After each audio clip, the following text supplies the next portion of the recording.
So Ed Gein the musical was really your coming out party in a way. Yeah, Is that? yeah, and and it really became its own kind of entity, and because it was so controversial, we got national press and international press from BBC, Financial Times, Yeah. CBS National News, NPR, and it was really crazy. And then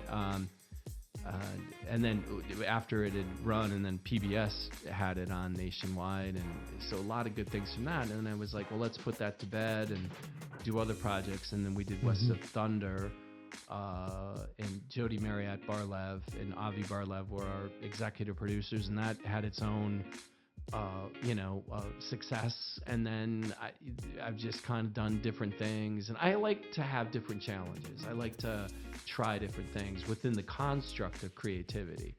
This episode of the Ampéritif podcast is produced and distributed by Be Connected, a social media management firm in Northeast Wisconsin.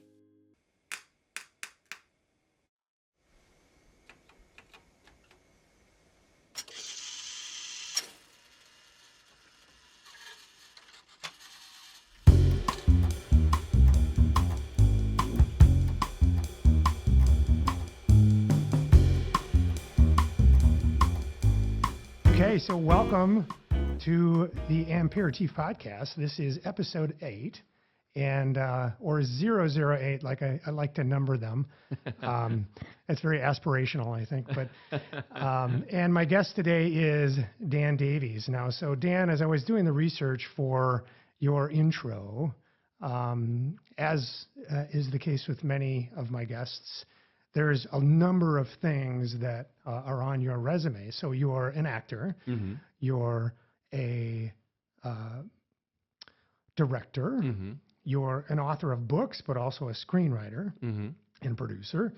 And so pretty impressive when you think about all of the different roles, but ultimately all of that's in and around the film industry. Yeah, that's the thing. If you're real good at one, a lot of times you're good at the others. So they're all kind of stepbrothers and stepsisters with each other. And if you're a good screenwriter, chances are you're a good author. And as an actor, I'm creating the characters. So it all kind of goes hand in glove, all those genres and all those jobs. Yeah. And so all of those different jobs have led to a number of different successful projects. And just as I do a web search on you, here's just, I'm going to rattle off. Here's some of the films that came up. And some of these you were a writer, contributor. Some of these you were the lead character, or maybe a supporting character. Others you were a producer. But Wronged, From the Furnace, Ed Gein the Musical, A Forest Dark, West of Thunder, Heartland Blues, A Trip to Jamaica, The Fuzz, Mr. Thursday, Happy Birthday. Now, I think there's a premiere coming out for that one.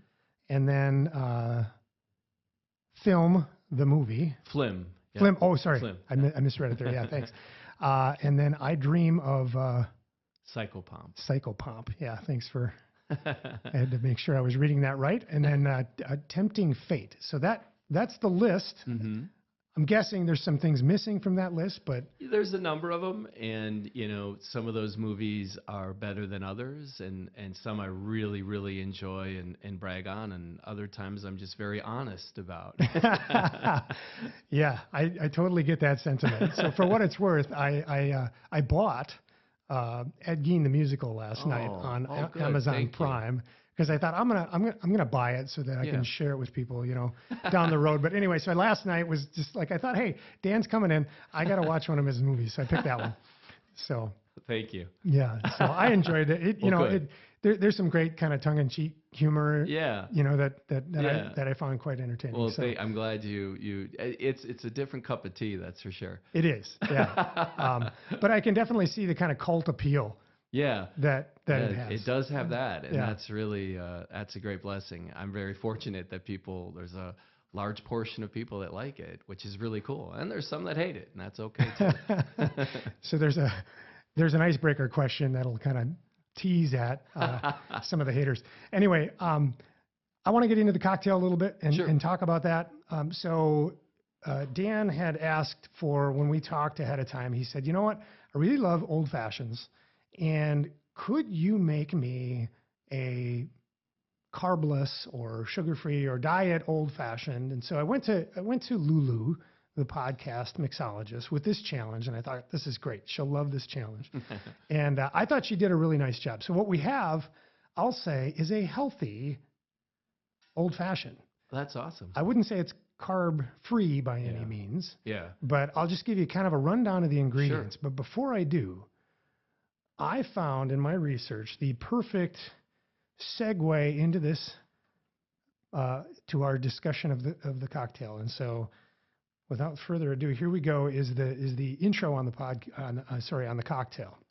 You, ma'am, have hot flashes and pains in your wrist. You, sir, have residual back pain from falling off your horse exactly 26 days ago. And you, sir, have the bane of modern man. You were once young and virile. My elixir can put the Jesse back in your James. Put the Charles in your Dickens. Put the Bat in your Masterson. Put the Kid in your Billy. And put the Wild Bill in your Hickok. All right. So when I found that, I thought there's certainly some naming inspiration from that. Of course, that's Dan Davies. Dan, what was that film? That was from West of Thunder. West of Thunder. Yeah. So, The signs are everywhere. Sorry, we're going to get a Getting little bit of harder for family farms to make ends meet. YouTube commercial going on here. Sorry, I was trying to flip back to something, but in any case, I thought that, you're That's pitching, perfect. you're Yeah, pitching an elixir, and we've got this healthy old fashioned that we've crafted, and so how perfect is that the old intro? snake oil. So we've got some snake oil for you here, Dan. Great. Let me hop off here, and I'm going to bring over your cocktail. Oh, I can't wait. I'm very excited. Thank you for playing that West of Thunder snippet. Oh, thank you so much. Sir. Thank you. And Well, cheers. Chaim. Cheers. Oh my gosh, is that good? Oh yeah, I like that. What did I do? Here we go. Wow. So, okay, let's talk about what is in the cocktail. Wow. It starts off like any other old fashioned. You can use a bourbon, you can use a brandy. In my case, I chose a rye whiskey, and specifically Angel's Envy. Bear with me. Finished rye. It is aged in rum casks. Oh. And so that to Like me it's a was rum quality. To yeah, it just gave it that Yeah. like, to me, that was going to be a good compliment. So that's my contribution. Lulu said, pick your spirit, in those categories. And so I went with the Angel's Envy. And, okay, so that's our base ingredient. Then we put in some date syrup. Okay. So date syrup is a sweetener, but it's a natural sweetener. So we're not using anything artificial. And Okay. date syrup actually has some dietary fiber in it. So then it lowers the sugar content. That's right. Lowers the the way your Carb body content. processes it because of Yeah. the Oh, I've never even thought of that. Yeah. That's amazing. and so date syrup is not an easy thing to find. So when we publish the recipe on the website, we'll include some directions on how to make your own date syrup. Sure. But I did find some date syrup after looking around a bit at Woodman's, Oh, perfect. and they had that in the health food section. Oh, great. Was So- Mr. Woodman milling about with his son? I did have to find a manager to help me locate the date syrup. It was on their website, so I knew they had it, or at least I hoped. But yeah, so that brings down the carb count in terms of how your body processes those sugars, and the dietary fiber helps with digestion and things like that. So then some orange bitters and some aromatic bitters, so kind of Angostura orange bitters and your kind of traditional bitters. And then so you put all of that into a glass and you mix it. Now the date syrup's very thick. It takes a while. It I takes would about imagine. 5 minutes to just kind of stir that date syrup Oh, into the wow. cocktail. And then the last not the last, but once you're done with that, you pour it out of your mixing glass, and you want to mix it with some ice, and that ice kind of helps to kind of water it dilutes the cocktail a little bit because this is all alcohol, and it just helps kind of soften the flavor, the flavor tones there a little bit. And then there is what's called a tawny port that is finished with this tawny port. So that's a red wine, right? Typically kind of thought of as a cooking wine, but it's a drinking wine too. Now, tawny is sort of like another word for port. It's kind of a subtype of port, specifically from Portugal, where port originates from. Okay. And so again, tawny is not something you're going to just find at the grocery store, but Woodman's came through yet again with their impressive liquor department. So sweet. I really need to seek a sponsorship, I think. You should talk to Mr. Woodman or his son. Yeah. So that's got some potential. But anyway, I took some close-up footage of pouring the tawny in, but the inspiration behind the tawny is really kind of inspired by some of the films that you've been in particular, the Ed Gein.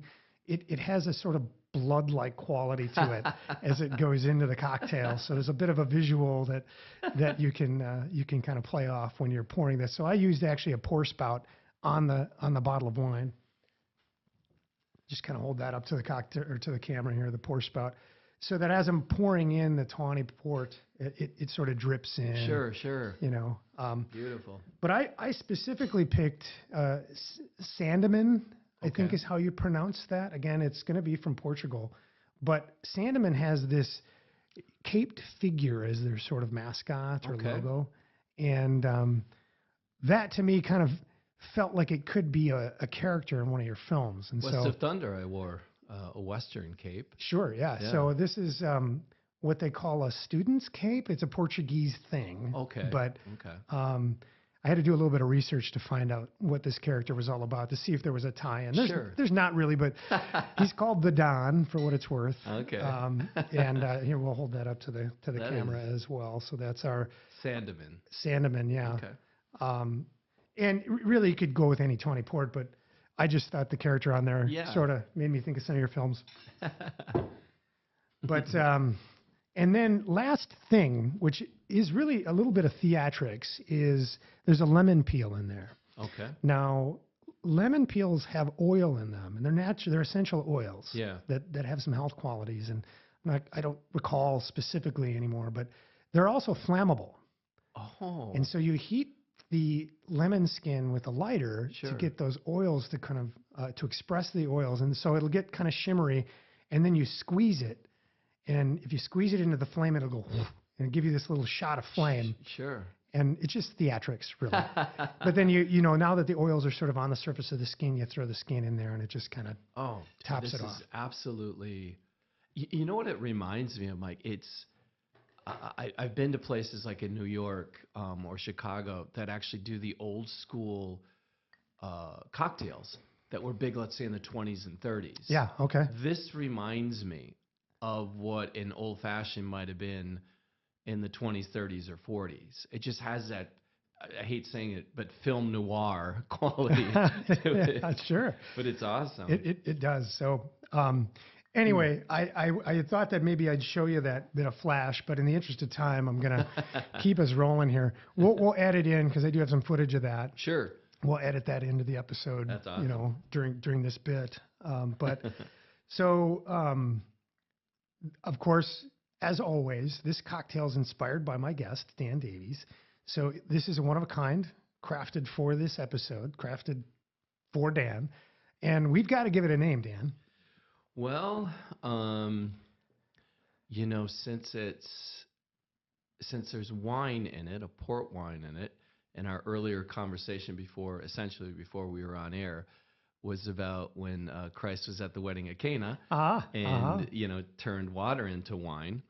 So it's the Cana? The Cana? Or the old Dan fashioned? I don't know. But what an honor, Mike, to have a drink named after myself after me. Thank you. I'm speechless actually, but yeah. Yeah, well, cool. I'm glad you enjoyed it. And again, Lulu has come through with another great Wow. cocktail. She did an amazing job. Yeah. Wow, I'm gonna watch her podcast or listen to it and watch it as well. Yeah, she does have a website. I'm going from memory here, but I think it's suitablysloshed.com. That's basically me every Friday and Saturday night. So.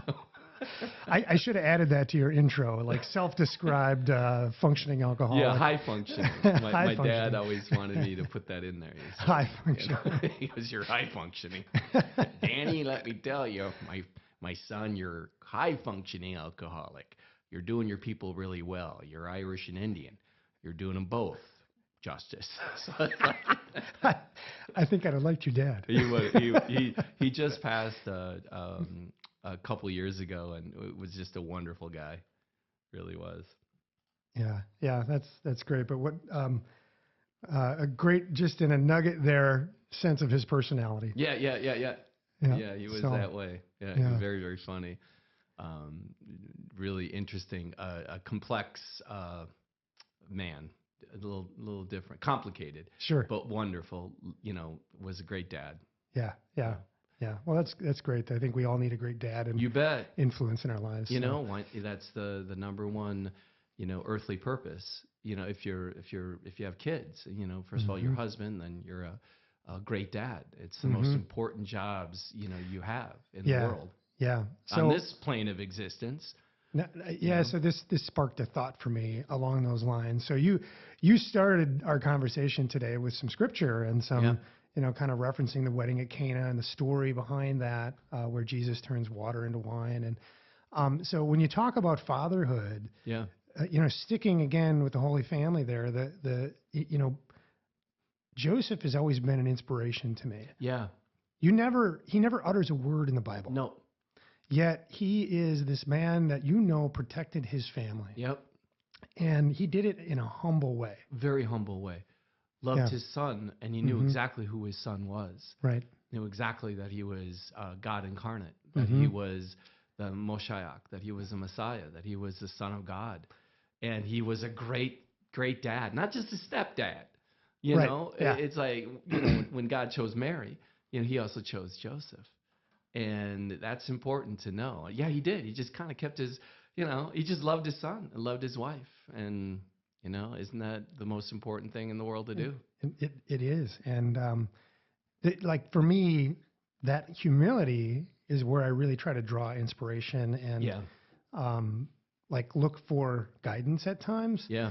As, I'll say maybe not to your level of success, but someone who enjoys the spotlight, being on stage. I've gotten the great fortune to do a lot of very interesting things, and I have never wanted my life to overshadow my wife's or my kids. Yeah, because you've got 27 kids, Mike? Well, not quite that many, but 5. I do have 5. No, what a blessing, man. That's pretty freaking kick-ass. That's amazing. That's a big family nowadays. It is. That's a massive family. It's like the circus comes to town, and when you go out to eat, it's like, wow, how many of these are yours? They all are. Yeah, and then the follow-up question, all with the same woman? That's awesome. In my case, yes. Yeah. No, that's awesome. What a blessing. That's amazing.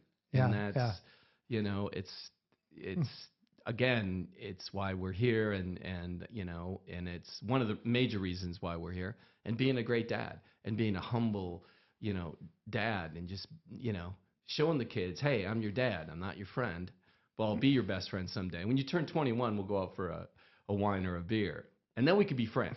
Right now, no. I'm your dad. I'm just your dad. Yeah. Hey, your friend. You got it. So my oldest is 20. Oh, okay. And so I've got another one that's 18. So I've got a couple adult children now, and so that's kind of new territory for me, trying to figure out what dad looks like in that environment. Sure. So that's awesome. I think I'm doing okay. Yeah. So the age range goes from 20 to 9. Nice. Yeah, and the 9-year-old was the one that got the door when you came. What a great guy. So Just a beautiful head of curly hair.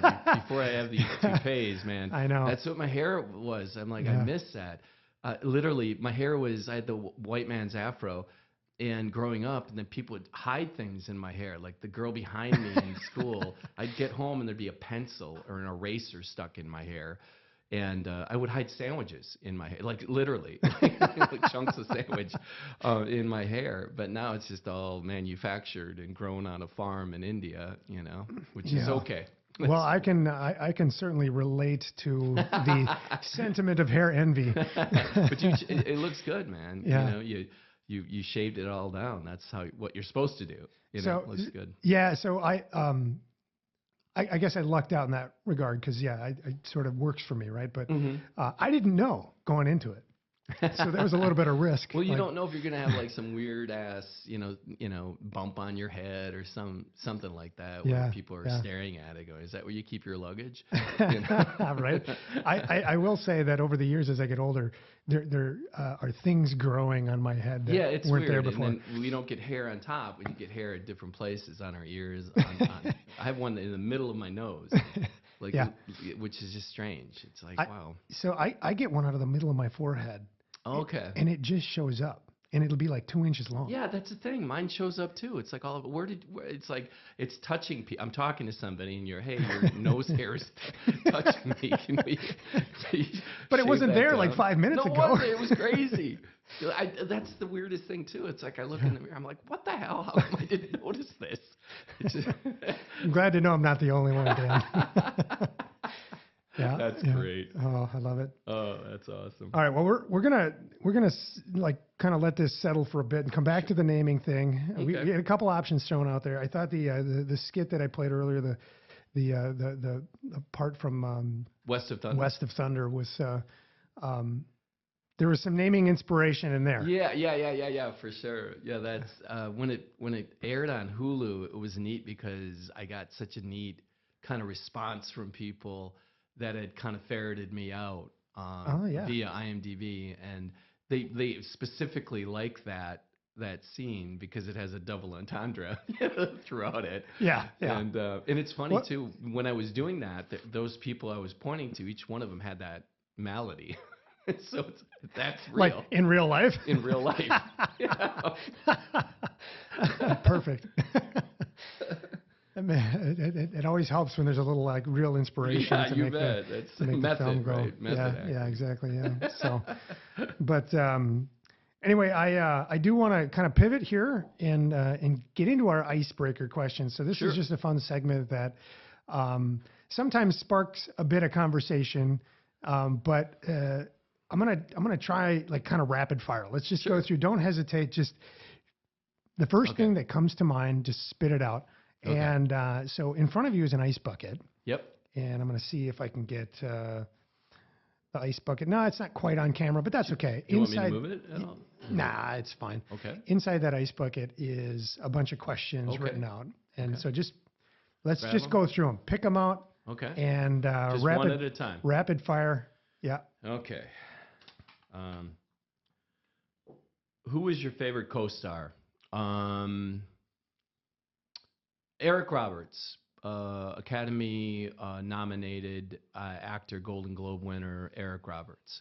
Eric's a good guy. Eric essentially knew I was from Wisconsin and invited me back to his condo that we were staying at and had roasted chicken, packets of mayonnaise, and Heineken.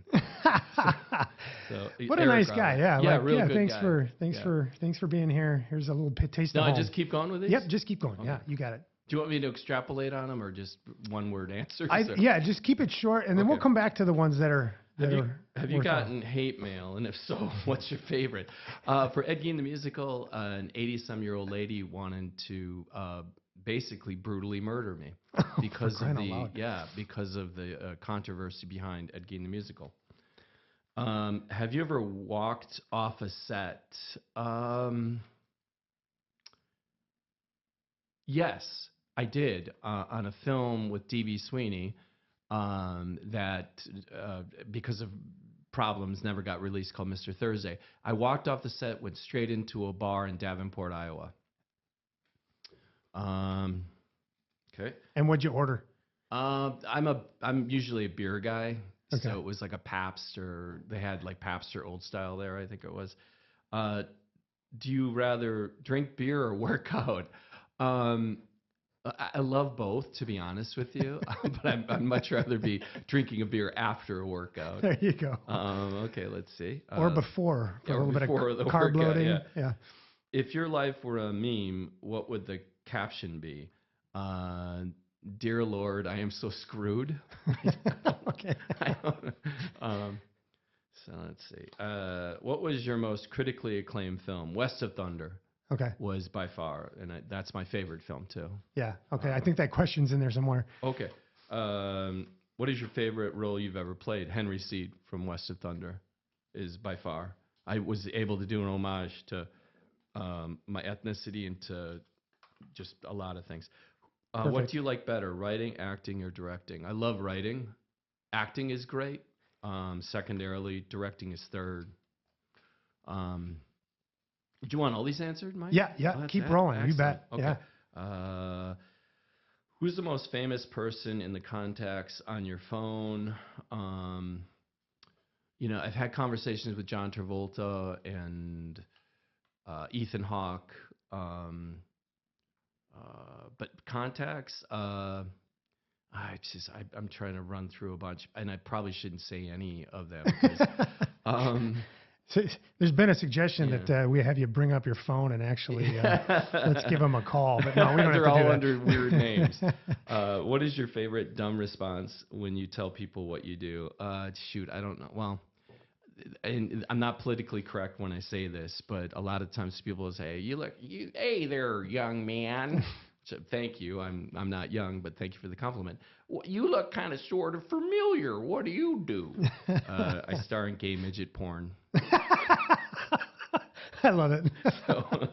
And I'm 6'1" and heterosexual, but that's where the acting comes in. What's the craziest thing that ever happened on set? Oh dear Lord, there's too many to even scratch the surface. Oh my gosh, and most of them not good. Just, I wish not appropriate for all audiences. I wish they were total hijinks and hilarity, but they're not. What's the biggest movie project you've ever worked on? A Trip to Jamaica has been seen by like 100 million people worldwide. That was on Netflix. It was the #1 African Nollywood movie of all time, and blah blah blah. And that was crazy. Yeah, and it's a terrible film. But you got some awards though from that film. Yeah, African Academy Award and Golden Movie Award and all kinds of stuff. But it's terrible. What is your favorite movie? Obviously, like I love Star Wars. I love Casablanca, Bridge Over the River Kwai. It's a Wonderful Life, probably though. Such a wonderful film. Timeless. Yeah. Yeah, it's timeless, and it teaches us so many great lessons. And Jimmy Stewart's an amazing actor. Any accidents that ended up making the final cut? I just did this film called The Lion and the Narcissist, and we came up with this really cool scene that was essentially sort of improv, and it was a happy accident. It turned out so well. So, and that's coming out in September, actually. So I like that. I've done some improv that can be really fun. It's really. Have you ever been recognized in public? Yes. For terrible reasons. I saw you drunk and semi-nude in my neighbor's salsa garden. What is your most financially successful film? A Trip to Jamaica by far. Okay. Which is massively from huge. The global and, audience. Yeah, in worldwide audience and a Netflix audience on top of that. What was your biggest flop? Well, Mr. Thursday, because it never got released. Sure. And there was a lot of, it wasn't a cheap film to make either. What is an unusual talent that you have? That's a great question. I wish I can't do rapid fire. I think I can do like voices of people in different professions, like celebrities in different professions, I think. Like if James T. Kirk, was a taxi drive. Okay, taxi. yeah, sure. My name is James T. Kirk. I'm your taxi driver. You can call me Captain. And it's not very good. I like it. It's not very good at all. It's more entertaining than mine, I'll tell you that. What is yours? Well, I have stupid human tricks, so that's what I'm good at. And it's a lot of like different little things, but I'll tell you, it's really great for entertaining small children. And that's awesome. So I'll give you an example. So I can make a cricket sound. Okay. And we'll see. I might have to step back from the mic here. Oh, that's nice. So that kind of. Oh, you get them out here on the lake, I would imagine. Oh yeah, crickets and probably the loudest thing are the trumpeter swans that come in in the spring as they're migrating north, and those things. Yeah, they're loud, surprisingly. Yeah. And they're only loud at night. Oh, okay. When everybody's sleeping, they just sit out there in the lake and just. Yeah, I'm a block away from the Fox River, so I'm not sure. So, but I might have heard them before, but. Yeah, they've got to be thousands when they hit the lake, and they'll be here for a couple of nights, and then they're gone. But, that's awesome. Yeah, that's it is really kind of a neat environment. So I don't know if the wide shot here, it gets washed out a little bit because there's too much light coming in from outside. But the lake is out there, and it's a great spot for sure. It really is. Wow. But yeah, so thanks for taking us through the rapid fire questions. I always have a little bit of fun coming up with some questions that might spark some conversation. But I went the rapid fire route because I'm learning more, as I do this podcast about what people want and what kind of content they want especially in social media. And what I've learned is that people have very short attention spans, and so. There's a whole backstory about how I landed on a podcast as a media, because it turns out I hate social media. Okay. And that's part of the reason, because it seems like the content that does well on social media lacks production quality. Yeah. And it lacks professional, and it frustrates the heck out of me. Yeah. Yeah. Yeah. And so podcasting, however, has a different type of audience that does value the production quality a little bit more, and is willing to they have a little bit longer attention span. Yeah. But I want to use social media to promote the podcast. So I thought maybe this rapid fire thing could create some bits that we can use for I loved all those questions. Social media. So, but anyway, so that's a little bit of the thought process that went into. Yeah, that's awesome. Yeah, people have the attention span of a gnat. Yeah. Nowadays. Online, you're just really, swipe.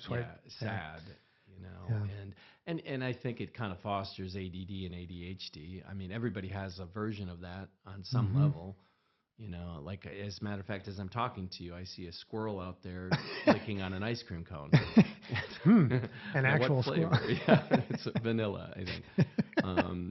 And then I saw your neighbor's dog too, which is a beautiful black lab. So, but that's awesome. If you can catch their attention, through the rapid fire questions, that's half the battle right there. Yeah, that's I'll say the experiment. So we're gonna see how that kind of strikes to the online audiences. Really, really awesome.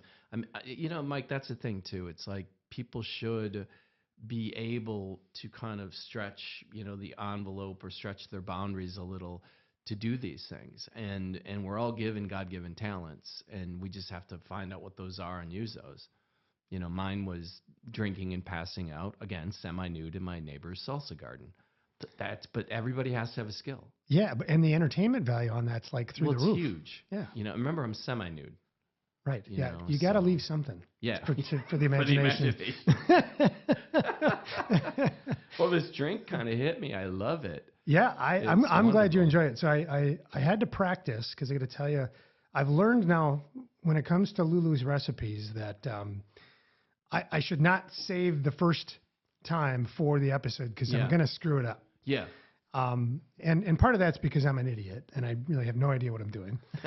But so I practiced a couple of times. I had my wife try it. And she's like, it's not for me. And I'm like, I really like it. I really like it. Again, it harkens back to the day, because I had gone to in New York and in Chicago, places that serve the actual cocktail recipes, the actual cocktails that were big during, Prohibition. These little speakeasies or whatever, but they were crafted, and that's I think where mixology kind of started, was that type of, and this is like really, really tasty. This is really good. Yeah, I'm glad you think so. And I don't know how far we can push this like healthy concept. Yeah. But well, that's the thing. It's like by comparison, I always tell people it's incremental. So when like I'm trying to lose some weight for an upcoming film project, but do it incrementally. Rome wasn't built in a day, but if you can cut out, sugared sodas and replace it with water, if you can, incorporate 30 squats, repetitions of squats freehand a day, you're going to be far ahead. If you can get 45 minutes and work to an hour and a half walking a day, there's certain things that you can do simply and incrementally to get yourself healthy. And if this can take 80 grams of carbohydrates or 80 grams of sugar and take it down to 10, then it is healthier. Well, we've got, the digestive qualities of the date syrup, and we've got the essential oils and the lemon peel. So this is a winner. Like serious. I think Mr. Woodman and his son. I mean, I think that's his name, right? Yeah, it is. Yeah. He saw me at Woodman's one time a number of years ago in Appleton, and I was wearing like a muscle shirt, and he's like, "Are you lifting some weights there?" Like, hello, that's Mr. awesome. Woodman, how are you? Just putting up potato chips or something. Like he was stocking stuff. He's so the commercials he always used to be on, that's just actually him. That's him. Yeah. He's just like, I was like, first of all, it's a compliment. Yep. Second of all, he's still working, putting potato chips on the rack, and he's worth probably $100 million. Yeah, no doubt. Good for him, though. Yeah, That's awesome. For sure. So, yeah, Woodman's is definitely on my list of like sponsors to approach. Yeah. Because I find that with Lulu's cocktails, there's always some obscure ingredient. Yeah. And they've come through more than once. Yeah, that's awesome. You know, I mean, to have, their variety is amazing. Mm-hmm. And you always want to try to quote unquote shop local. So you're kind of hitting both, home runs with that. Mm-hmm. But this is, I'm more of a beer drinker. Mm-hmm. Yeah. But this is exceptional. Well, so before I forget, I've got the recipe printed off over here, and that's for you to take with you. So you've got it handy. Perfect. Obviously, we'll get it up on the website and everything when the episode goes live. And, this is just so good. Yeah, take that with you. Also, while I'm thinking of it, that beverage tote in front of you is yours to keep as well. This? Yeah. So that's a little Ampéritif branded beverage tote. That's awesome. So you can perfect throw your favorite beer in there. Yeah, or red wine bottle. There you go. Yeah. Because I do reds, I don't do whites. I'm generally the other way around. I do the whites. You're a white? Yeah. Okay, I'm a red. Thank you so much. This is awesome. Yeah, absolutely. This is great. All right, so let's see. You need to be in Appleton in about 40 minutes. So I want to spend a little bit of time on just kind of the origin story a little bit. I find that that's interesting. Yeah. And really, when I think about why I did this podcast, it's because I'm really impressed by the people like yourself that are making it happen. They're getting it done. They're following their passion in a career that most dads would tell you to avoid, right? Yeah, Going back to our dad conversation. Yeah. But you made a different decision than me. I went the corporate route. I did the entertainment thing for a while and said, no, I got to settle down. But you've stuck with it and made a career out of it. And everybody on the podcast kind of fits that sort of profile. You've made a career out of it. You made a go of it. And so kind of taking us back to how you got started and maybe some of the challenges along the way. Sure. And what kind of drove you in the decisions you had to make to kind of really, again, stick with it and make it happen? Oh, that's, first of all, great question. I I come from kind of genteel poverty, and I had a lateral lisp, and when I got nervous, I had a stutter, and I was also, you know, poor, and my dad was in and out of jail and in prison. My mom was in and out of hospitals and died prematurely, and so my life, kind of growing up, was pretty hard scrabble.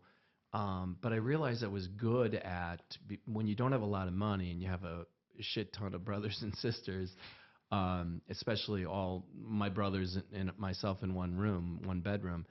We needed entertainment. So and when my cousins were over too, there'd be 8, 9 guys in one room. And growing up, they'd say, "Hey, Danny, tell us a story." And I was able to craft stories, and then they would add elements to that story. They'd say, "Bring an alien in, or a blue stone, or something off the wall." And I was able to always interweave that and web that into the story, and weave that into the story. And people, they really enjoyed it. And I thought, well, I'm pretty good at this. But it was just kind of forced into a corner. When you don't have a lot of money, you have to entertain yourselves in different ways. So that was always fun. And I thought, well, geez, I'm pretty good at this. If I can make people laugh or make them feel like they've been entertained. And that's kind of the impetus behind it. Mm-hmm. Then I never was really afraid to be in front of people. I actually probably felt more comfortable in front of 1,000 people than I did one-on-one. I can totally relate to that sentiment. Which is very strange, because it's usually obviously the other way around. But I felt a connection that way. And so that's kind of how it started. And then I was in high school, did musicals, and my musical director at Wapaka High School, Wapaka, Wisconsin, was Gerald Kniffel. And his first student when he was in Germany was Priscilla Presley. And he got to know Elvis really well, like really, really well, because he was Priscilla's guardian when they would go to dances and things like that. She was only 15 or so. He was 19, 20. So they needed a guardian, and so, or chaperone, or whatever they call it. Not, maybe they wouldn't call it a guardian, but a chaperone. And he got to know Elvis. And I said, "What was he like?" He said, "He was the nicest human I've ever met." He said he was just a pure and utter gentleman. He said, "I've never met anybody." And then he kind of, as an aside, he said, "Danny," he said, "you've got some of that charisma." I said, "Well, what? Elvis? What?" And he's comparing me to Elvis. Yeah. And then I got the lead in these musicals in Wapaka, and they were like really a big deal. The Milwaukee, Milwaukee Sentinel Journal did, front page stuff about it. It was crazy how well received those were. And then he said, "You could do this for a living if you so desire. You've got what it takes. You've got that X quality or charisma or whatever." Mm-hmm. And I went, I don't know. Went to UW La Crosse and drank a lot and got a couple of degrees. And then I was like, I think I could probably get into it. And then started my own company in 2006 with my business partner. And we just crafted. We made Ed Gein the musical, and kind of and premiered in 2010, and the rest is kind of history. But that's it in a nutshell. So. Yeah. So Ed Gein the musical was really your coming out party in a way. Yeah. Is that? Yeah, and and it really became its own kind of entity, and because it was so controversial, we got a national press and international press from, BBC, Financial Times, CBS National News, NPR, and it was really crazy. And then after it had run, and then PBS had it on nationwide, and so a lot of good things from that. And then I was like, well, let's put that to bed and do other projects. And then we did West of Thunder, and Jody Marriott Barlev and Avi Barlev were our executive producers, and that had its own, success. And then I've just kind of done different things, and I like to have different challenges. I like to try different things within the construct of creativity. Mm-hmm. I don't think I could be a mathematician. Maybe a math magician. 2 + 2 = I don't know what that means even.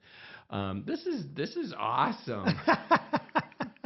Starting to settle in. Well, like I said, I'm a beer drinker, but this, first of all, it's tasty. Yeah, and wonderful. And there is nothing to dilute the alcohol. I mean, when you go through it, it's whiskey, it's the bitters, it's the wine. If we could bottle this and call it an old fashioned, like how they would, because this literally, it just reminds me in a good way the 20s, 30s, and 40s. So, but I digress. But I just forgot what I was talking about. Well, let's see. There was something in there that I thought would be a little fun to poke around at, but no, it's escaping me too. No, this is awesome. It's absolutely tasty, but again, kind of within. I'm not going to be good at anything other than what I was designed for. We're created by the Creator to create. We're designed by the designer to design. And that's we're crafted as creative beings. We need to sing. We need to dance. We need to listen to music. We need to watch dance, Well, all of that kind of going back to the whole spiritual realm, someone said to me once that God wants us to be joyful. He wants us to experience joy. Yeah. And so all of that kind of speaks to that element. And I believe that's true. Like God really wants us to have joyful lives. Yeah. And, that element of creativity and, the joy that kind of comes with that. Yeah.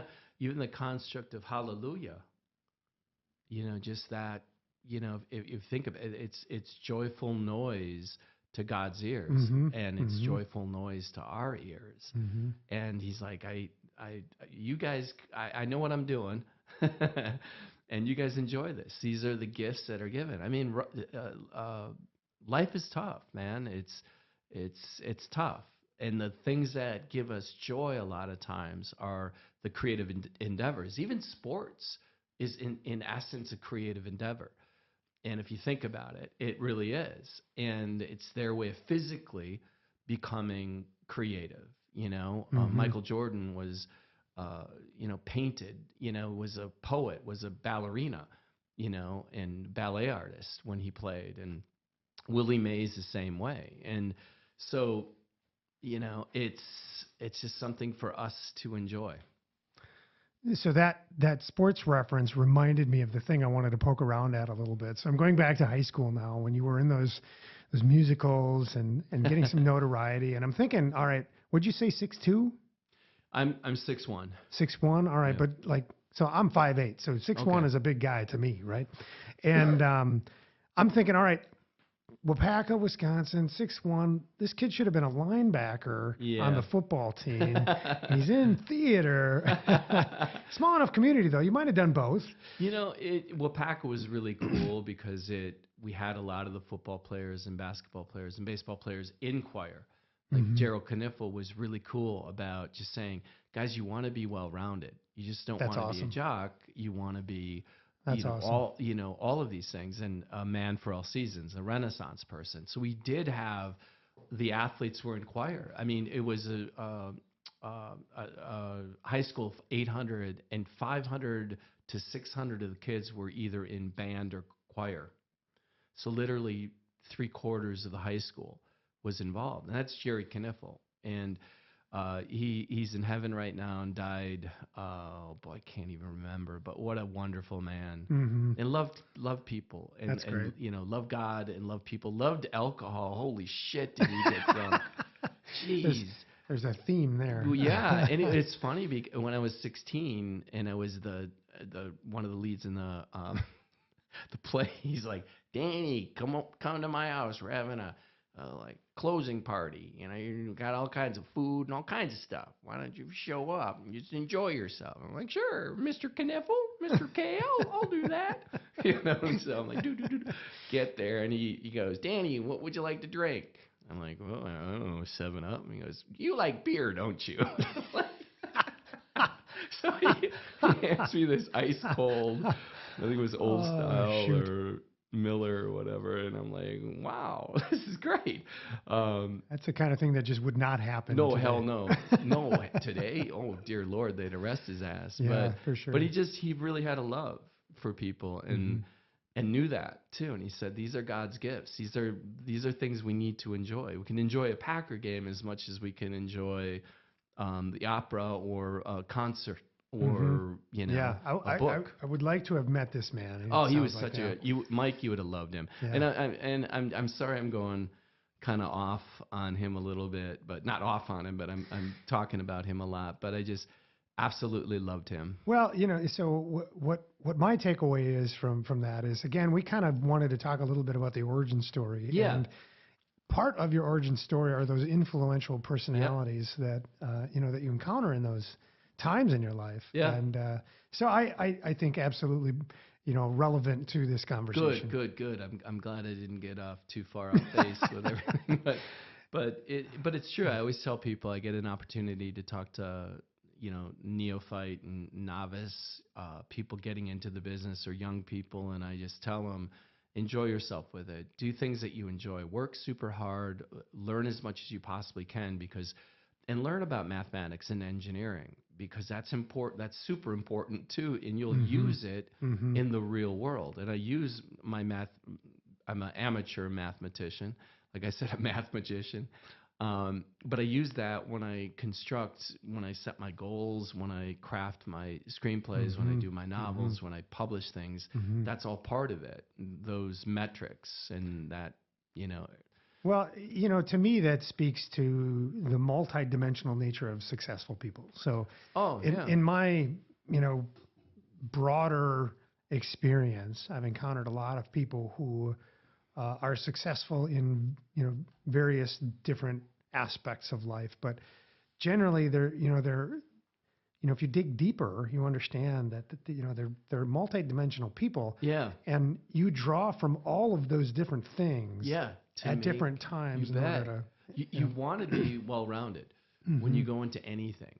No matter what your profession is, no matter what your love is, you want to be well-rounded, because you want to find connectivity too. Even like if you're an engineer and you're trying to sell a building product or whatever, you still need to connect with that person. You just can't give them all the plain and simple mathematics and engineering science behind it. You have to connect as a human, and then you use your personality and charisma and humor and a little song and dance. But that's what it is. It literally is song and dance. So that's I'm anybody that's a super successful person too, that I've realized they're really usually super articulate and they know a lot about a lot of things. Yeah, and that, I'll tell you, early in my career, and this is my sort of professional day job type career, I had a mentor tell me that I needed to be an expert at something. He said, pick something, I don't care what it is, but learn it better than anybody else and be an expert at that thing. And I thought that's completely inconsistent with who I am as a person. Yeah. And I will say, so I didn't follow his advice, first of all. And ever since then, I've been very successful knowing a little bit about a lot of different things. Yeah, it's almost counterintuitive, because it's like Sir Thomas More. He was a man for all seasons. He said a woman or a man or a woman, should be well-versed and well-trained in all these things, because no matter what situation comes upon him or her, they're going to be fairly successful.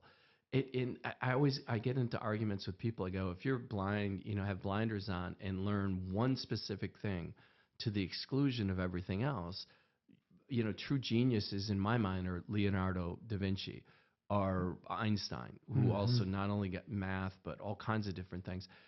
They were the true geniuses of geniuses, because they knew a lot about a lot of different things, not just one thing. And it all interconnects. And the more interconnectivity you have, the better you're going to be in your chosen profession. So, yeah, when people, I had that saying, put some blinders on, Dan, you're all over the place. No, I'd much rather learn. That's the thing, man. We're given one ride here on this earth, and all the beautiful things that we can learn and experience. Why not? Yeah. So that, as I've gotten older, one of the sentiments that I've shared with people fairly often is that I live life like I haven't done the most interesting thing yet. Yeah. So for me, the most interesting thing that I'm ever going to do in life is yet to come. Yeah. Wow. And that's amazing. And just in having that positive outlook and attitude, and that's essentially setting a goal and visualizing it and seeing it. It's manifesting it. It's like I'm ready for the next thing and moving towards that, and I'm gonna take it with open arms, you know. Yeah, and along with that, the idea of reinventing yourself. Yeah, that's the thing. It's never too late, you know. Just enjoy yourself. And I always tell people, if you're not having fun at what you're doing, do something different. I agree with that. You know. Yeah, it's not worth it. So I want to take a few minutes. We're getting towards the end of the episode here, and I wanted to take just a few minutes. So thinking back to my inspiration on why this podcast, again, it was about people who were getting it done, making it happen in the world of music and entertainment. And I thought, I love all these people. They're just amazing people. I want to have them over for a cocktail. But then I want to talk about how are they getting it done? And when I think about the audience for this podcast, I sort of imagine people who are at the precipice of a decision about what they're going to do with their life, or are they going to go all in on an idea or pursue something? And so I always feel like, so everybody on my podcast so far has been completely different in terms of their career, the thing that they're pursuing, from authors to musicians to actors to people who own, production companies or talent agencies, or people that work in theater, booking acts. I mean, there's so many different types of careers in the music and entertainment world. Yeah. So, but as I think about like what would be helpful to them, just kind of like down to the sort of like the reality of the world, like what pays the bills for you. So I'm really interested if you could kind of just speak to that. You don't have to get specific, but just kind of generally where does the income come from in your world? So again, I'm more of a famous actor in Africa and the diaspora of the African people living in Berlin, Germany, and London, and Toronto, and even Atlanta. It has a huge West African population. So that's I'm more famous there, and my joke is, in America, 9 bartenders and my garbage man know who I am. And it's only because I'm very fastidious about my recycling, and I, drink a lot. So, but for me, that's kind of, most of it is filmmaking, and then I started a publishing house called Renegade Press, publisher, and I just kind of got into that when I wrote my first book. I learned so much about the publishing business, and I enjoy that. It's a learning curve because it's always changing. Amazon is the biggest bookseller in the world, but primarily acting. Screenplay writing secondarily, but acting pretty much covers me and takes care of me. And yeah, okay. I don't live extravagantly, but I don't want for anything. Yeah. And that, I mean, at the end of the day, if you get to do what you love, that's the thing, and it's my grandfather, his favorite quote was from Henry David Thoreau: most men live lives of quiet desperation, because they're not doing their heart's desire. It's important. God wants you to do your heart's desire. A man is what he desires in his heart, and follow that. I mean, I always tell people, if I'm able to do this with an IQ just a few cocktails away from a rhesus monkey, anyone can. That's a great one-liner. I'm sure we're going to use that. It's true. So I'm not anything special. I'm very average, but I'm a hard worker, and I see myself becoming these. I visualize it. Yeah, another sentiment that I think resonates with me. I think it's partly a Midwest thing, but I always tell my kids, any amount of success that I've had isn't because I'm smarter than anybody else. Really, it's not just the hard work, but the persistence. Yeah. Sir Winston Churchill. never, ever, ever quit. I'm doggedly persistent. I don't quit. I did this interview a couple years ago at the BBC, and they said, "What's kind of your key to success?" And I said, "That's a great question. I think I'm too stupid to quit." And they're like, "Oh," but seriously, I am. I've never ever given up, and when you come from nothing, you have nothing to lose. So, on that note, I would like to wrap us up here, get you on the road because I know you've got an appointment. There's two things I want to cover. One is where can people find out more about Dan Davies, your projects, and things like that? Just a couple of resources for people to look into. If you'd like, renegadepresspublisher.com is my company. It has a little bit of background on myself. My Wikipedia page is horribly in need of updates. I guess you're not supposed to update it yourself because these admins, they know my IP something address on they know it's me. Interesting. Right? Okay, yeah. I'm not aware. I don't have a Wikipedia from Germany, page. So. I can just tell. Dan, what you doing? You're not supposed. He's like Arnold. I'm like, oh shit. But Wikipedia under Dan Davies, actor, and but IMDb as well under Dan Davies, Renegade Press Publisher, and a couple of films coming out in 2024. Happy Birthday, June 15. It's going to be in West Bend, Wisconsin. And let's see, Lion and the Narcissist, and another kind of a neat thriller horror film called Without a Name, where I kind of play a deranged preacher. They're kind of typecasting me. I was going to say that. Bad guys are deranged preachers, which, I don't mind being a deranged preacher. I just don't want to be a bad guy, but in real life. But yeah, so a lot of good projects coming out, and I'm just real fortunate, real blessed.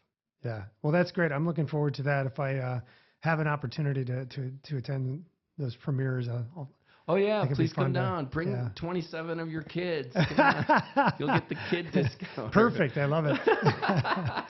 I think they would enjoy that too. But Dan, the last thing before we wrap it up here, we gotta name this cocktail. Yeah, shoot, Mike. Gosh darn it. I don't want to be so I'm trying to. Should I just put your name in it, Dan Davies? Call it the Daninator. But I don't want to have that be that guy that has that huge of an ego. What would you say the Dan Fashioned? It was something like that. Yeah, that came up the with old Dan Fashioned, maybe. Something, yeah, old Dan Fashioned. So there was that, and then there was the Cana. The Cana. From the little bit in the intro, the Elixir popped into my head. Elixir. Yeah, the Elixir. If we bring that in, then West of Thunder, call it the Thunder Elixir. Or the Elixir of Thunder, or West of Elixir. The Elixir of Thunder. Yeah. That's a very like I went to WWE and I was like, okay, the Elixir of Thunder. Yeah, it's like a 6'5", 300-pound WWE wrestler. Thunder Elixir. I mean, maybe we could leave it open to your audience. I mean, if they really wanted to come up with something, it's tasty. It's old fashioned, like an old fashioned, but it harkens back to the 1920s, 30s, and 40s, the speakeasies. Yeah. Okay. Well, maybe a little bit of follow-up research to because it's not really coming to me right now, but it's Lulu and you really crafted. This is amazing. Yeah. Well, I'm glad you appreciate it and enjoy it because wow, it to me was very well crafted, and again, Lulu has done a fine job, and so we're gonna. I am keep using Lulu, but very, very, very impressed with it. Yeah. And again, I'm predominantly a beer, and then secondarily red wine.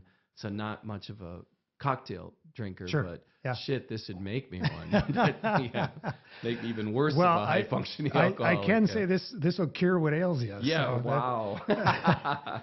No, it's awesome. So No, this is awesome. Thank you, Mike. This all has been right. great. Well, we don't quite have a name yet. We've got a few options, so stay tuned on that idea. But other than that, Dan, thank you so much for being on the podcast. Mike, this is so much And fun.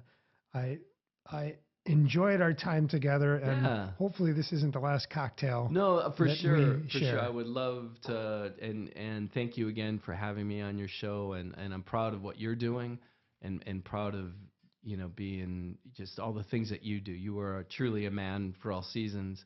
And number one, first and foremost, man of God. Second of all, great, wonderful husband and dad. And that's how Thanks, it should Dan. be. I'm glad that came through. I mean, Well, it's the truth. I appreciate can tell. appreciate the comments And, there. and it's not the alcohol talking. Well, okay. Again, listeners, cocktail enthusiasts, my guest today was Dan Davies, and thank you, Dan, for being here. It's been a pleasure. And with that, we're going to sign off, and we'll get back to you on the name. So thanks again, Dan. Yeah. Oh, you're welcome, Mike. Oh, hey, one more thing. We'd love it if you followed us on social. Ampéritif on Facebook, YouTube, TikTok, and Pinterest. And Ampéritif Podcast on Instagram.